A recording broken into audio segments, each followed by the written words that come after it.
Night Watch listeners, Rutgers fans, Larry K here. We will talk about Penn State. We'll preview it. We will talk about the basketball debacle. I've been so busy lately. Sorry, but I did want to touch base on the Elad thing since I am the lawyer in this community. Watch TKR, the Night Report with Richie and Mike. They're going to be playing some audio from me and they're going to be discussing it as well in depth with other sources. But I did want to touch base with you guys because it's an interesting story. I did an analysis on it a while back. Go back in my videos to find that analysis.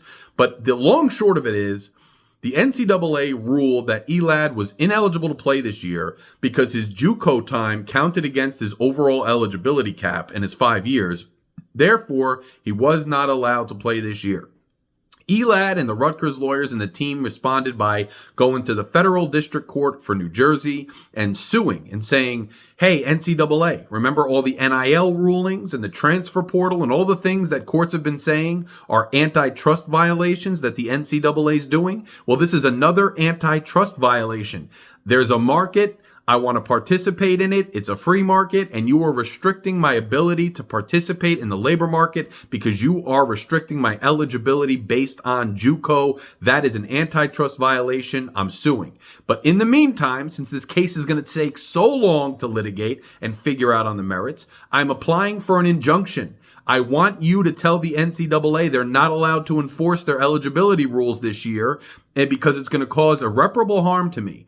And the courts, in order to find an injunction or grant an injunction, the courts have to find that the person moving for the injunction has a high likelihood of succeeding on the merits. And in this case, they said this is an antitrust violation.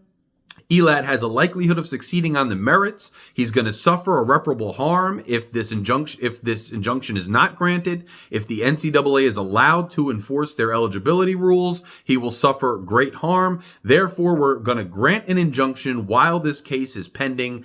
And if the NCAA is not allowed to enforce their eligibility rules, then Elad gets to play. The NCAA appealed just the injunction decision, right? They can't appeal the entire case because the case is still being litigated on the merits, but they appealed the injunction. And while the injunction was being appealed, obviously it was in place, so the NCAA was prevented by injunction from enforcing their eligibility requirements. Therefore, Elad was allowed to play. But today, the Third Circuit ruled. The Third Circuit held, and they ruled on two things. They said in order to decide whether this injunction should stay, we only have to decide two things. One, does the JUCO rule trigger an antitrust analysis in the first place? And B, if it does trigger an antitrust analysis, did Elad show enough to succeed in getting an injunction granted?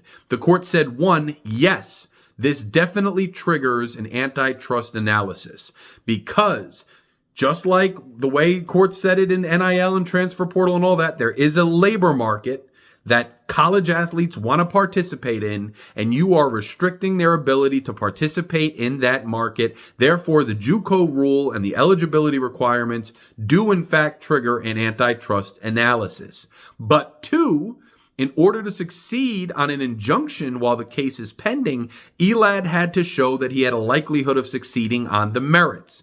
But in order to do a proper analysis of whether he would succeed on the merits, you have to analyze the case and the merits and who is likely to win.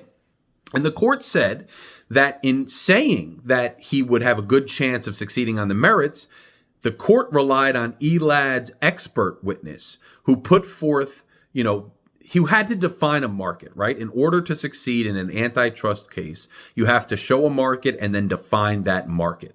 The Third Circuit said that Elad's expert didn't really specifically define the market that we were talking about in this case. They said the expert just generally said, well, there's players in college at football and basketball, they want to participate in a market. He cited certain data, but from generalized things and from older studies. He didn't analyze this particular market relevant to this case, i.e. Elad this year, the type of player, the team, the conference, the general market that's out there for players of his caliber, age, position, whatever. That wasn't done adequately.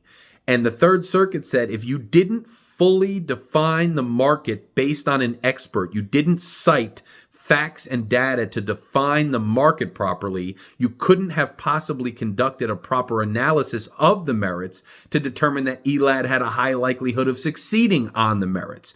Therefore, the injunction that you found, the injunction that you granted, was not proper because your analysis of whether Elad had a high likelihood of succeeding on the merits was inadequate. And the Third Circuit removed the injunction and sent the case back down to the district court for further proceedings. What does that mean?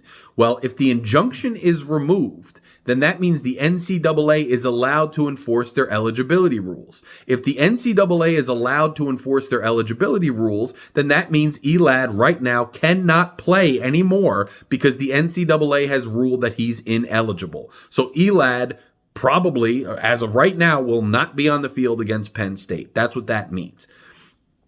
Now, theoretically, the court could do another analysis with a well-defined market with new, more relevant, specific data and still reissue the injunction based on an updated analysis of his likelihood to succeed on the merits with a better defined market. However, this being Thanksgiving weekend and only a few days to the game, I think it's unlikely that that would happen before Saturday's game. Now, it's possible. Maybe there's data somewhere. Maybe a judge wants to, and his clerks want to hash out and type a revised opinion on an emergency injunction and reissue it based on that directive from the Third Circuit, but I think it's highly, highly unlikely. You never know, though. Let's see what happens. It's unlikely, though. So this is kind of an interesting, lose-lose for Rutgers football fans in most respects, I'd say. Because number one, the court said, yes, eligibility rules in general are antitrust violations, especially JUCO rule anyway, specifically. Those are antitrust violations. Therefore, we're going to open a whole can of worms with respect to players saying there can't be any eligibility requirements. There can't be any JUCO rule because it's against antitrust law. I have to be allowed to play, maybe you can play forever. Maybe there is no 5-year limit. I don't know. This opens another can of worms in this ongoing saga with the NCAA. Now, maybe because there's settlement talks with respect to NIL and things like that and the transfer windows, maybe there's another settlement triggered at some point when there's litigation about this and they figure it out. But as of right now, that's being called into question, which I'm sure a lot of Rutgers sports fans are sick of and they're not happy about. But even though that was called into question and this is a labor antitrust analysis, they still ruled against Rutgers. They said, hey, you're right. This is an effect of this is an antitrust violation. Maybe. But you, Elad, Rutgers player, you in particular did not define the market well enough to succeed in your injunction. So we're going to keep litigating this whole thing. But in the meantime, the NCAA is free to say you have to sit. Kind of crazy. Lose for Rutgers fans. This Elad case, the thing that's crazy is, in the long run, guys, Jet Elad might be more famous